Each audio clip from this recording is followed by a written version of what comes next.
size diyorum, her kim koyunların kapısından girmediyse, ama başka yoldan girdiyse, hırkız ve haramidir. Ama kapıdan giren o koyunların çobanıdır.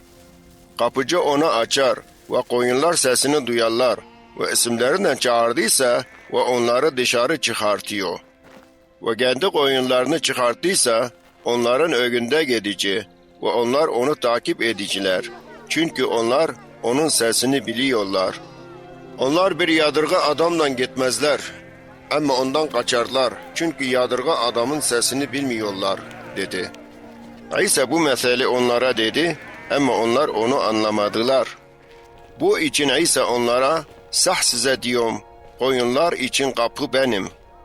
Benden evvel hırkızlar ve haramiler geldi ama koyunlar onlardan duymadılar.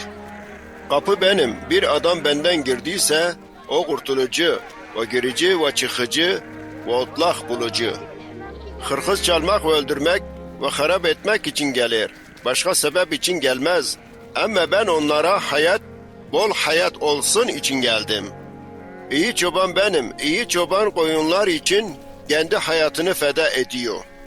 Ama o tüccar çoban yani kendinden değil, kurttan geldiğini gördüyse koyunları bırakıcı ve kaçıcı ve kurt onlardan tutucu ve onlar dağılmış olucular. O tüccar çoban kaçıyor çünkü para için çalışıyor ve koyunlar o için mühim değil. İyi çoban benim, benimkileri tanıyorum ve onlar da beni tanıyorlar. Aynı yolda baba beni tanıyor ve ben de onu tanıyorum ve koyunlar için hayatımı feda ediyorum. Bende başka koyunlar var, buradan değil. Onlar bir çoban ve bir sürü olsun ve sesimi dinlesinler için ben onları getirmeliyim. Bu için baba beni seviyor çünkü canımı feda ederim ve gene alacağım. Hiç kimse hayatımı benden alamaz. Ben kendim onu teslim ediyorum. Ben onu teslim etmek için kudretim var ve gene onu almak için kudretim var. Bu emri babamdan aldım, dedi. Bu sözler için gene Yahudiler ayrıldılar. Onlardan çok kişiler, bu adam deli ve içinde şeytanlar var. Niye ondan dinliyorsunuz, dediler. Başkaları, bu deli sözleri değil, bir şeytan gözleri açabiliyor mu, dediler.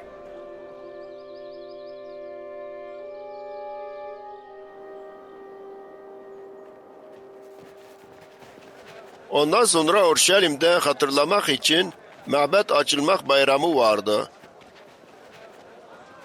Ve ise mabette Süleyman'ın salonunda geziyordu. Yahudiler ona geldiler ve ne kadar zaman bizi şekte koyucun? Eğer Mesih sen bize açıkta de, dediler. İsa onlara, size dedim ama siz inanmadınız. Babamın isminde yaptıklarım şeyler benim için şehadet veriyorlar. Ama siz inanmadınız çünkü siz koyunlarımdan değilsiniz. Koyunlarım sesimi duyuyorlar ve onları tanıyorum ve onlar beni tanıyorlar ve beni takip ediyorlar.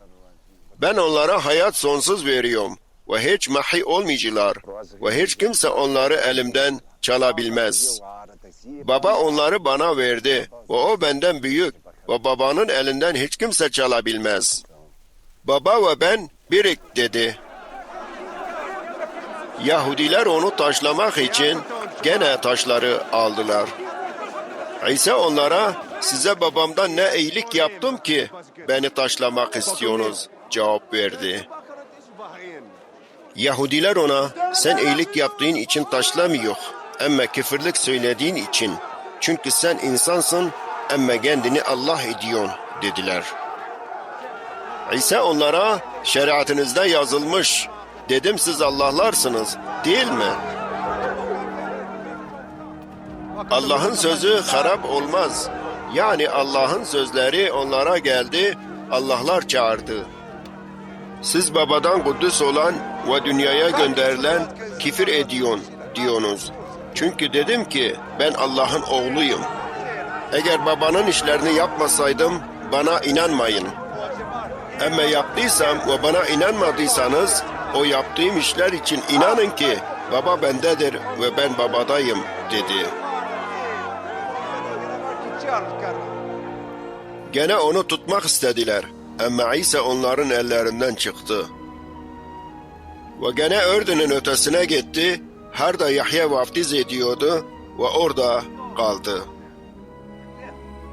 Çok kişiler ona geldiler ve Yahya hiçbir mucize yapmadı. Ama bu adam için her şey dediği sahtır dediler. Ve orada çok adamlar ona inandılar.